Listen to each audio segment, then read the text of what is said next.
Oh, amat tiket tuh.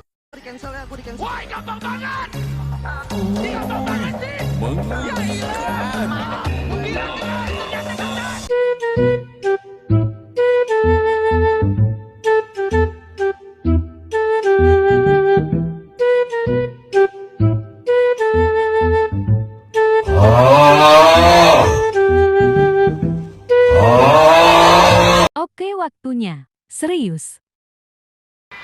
Ini saatnya.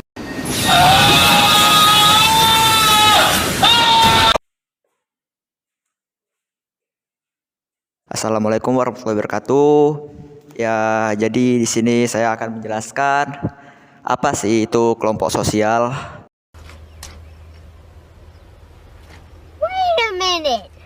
Who are you? Kenapa kamu yang kuasai bumi kah? Siapa kamu?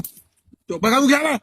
Hei, namamu siapa? Perkenalkan, nama saya Arya Gading Reno. Saya berasal dari Prodi Sosiologi dengan NIM 22103027. Ingat 27 bukan 28. Dengan dosen pengampu saya adalah Pak Endri Bagus Prasetyo, ESOS MSI. Baiklah, kembali kepada topik. Di sini kita akan membahas apa sih itu kelompok sosial. Apaan tuh? Apaan tuh? Apaan tuh? Kelompok sosial itu sangat penting dalam kehidupan manusia. Bohong. Yang bener. Karena di sebagian kehidupan manusia itu terdapat kelompok-kelompok sosial yang ada di masyarakat.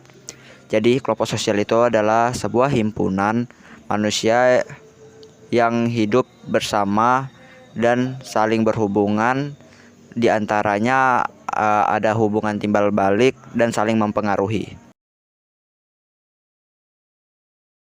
Klasifikasi kelompok sosial menurut Durkheim terbagi menjadi dua. Yang pertama adalah solidaritas mekanik.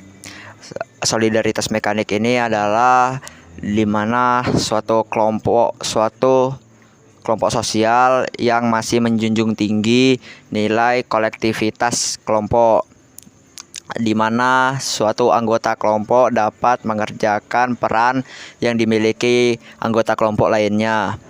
Biasanya ini dijumpai di daerah pedesaan. Yang kedua itu adalah solidaritas organik, di mana kelompok sosial ini sudah mengenal adanya pembagian pekerjaan, sehingga kelompok ini kedekatan masyarakatnya sudah mulai mudar dan memunculkan sifat individualis. Menurut Ferdinand Tonis juga terbagi dua. Yang pertama itu adalah Gemeinschaft. Gemeinschaft itu di mana kelompok itu berdasarkan identitas asal daerah dia, seperti himpunan mahasiswa Tanjung Pinang, itu mereka berkumpul di situ. Yang kedua itu adalah Gesellschaft, suatu kelompok yang berkumpul karena adanya pekerjaan atau kegemaran yang sama. Contohnya seperti pecinta-pecinta hewan atau sebagainya. Menurut Charles Horton Collie juga ada dua, yaitu yang pertama adalah primary group. Primary group itu adalah sekelompok atau kelompok sosial yang masih bekerja sama dengan bertatap muka. Contohnya adalah lingkungan keluarga dan taman bermain. Yang kedua itu adalah secondary group, di mana sebuah kelompok ini masih bisa bekerja sama tapi tidak secara langsung. Mereka melakukan kerjasamanya menggunakan semisalnya ada Meet ataupun Google Zoom, sehingga mereka masih bisa berkomunikasi dengan baik meskipun mereka berjauhan. Menurut Merton juga ada dua. Yang pertama adalah membership group.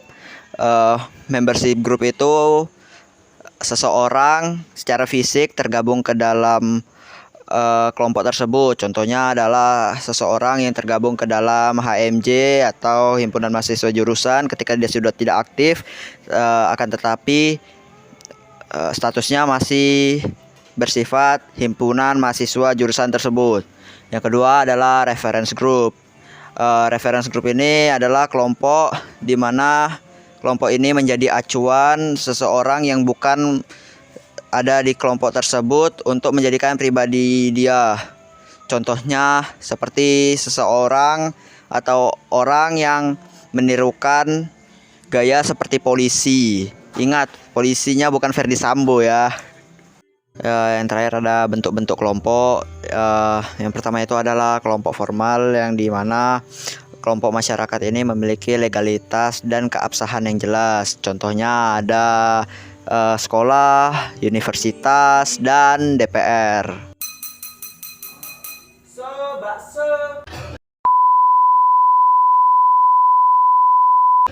Yang kedua ada kelompok informal.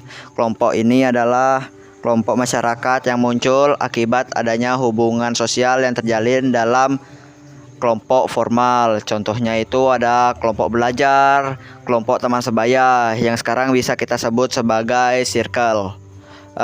Dan yang terakhir ada kelompok non formal. Kelompok ini adalah kelompok yang tidak memiliki legalitas yang jelas dan dasar hukum yang jelas. Contohnya itu ada seperti komunitas motor dan para wibu. Sekian dari penjelasan yang saya berikan, lebih kurangnya mohon maaf. Wabillahi taufiq wal hidayah. Wassalamualaikum warahmatullahi wabarakatuh.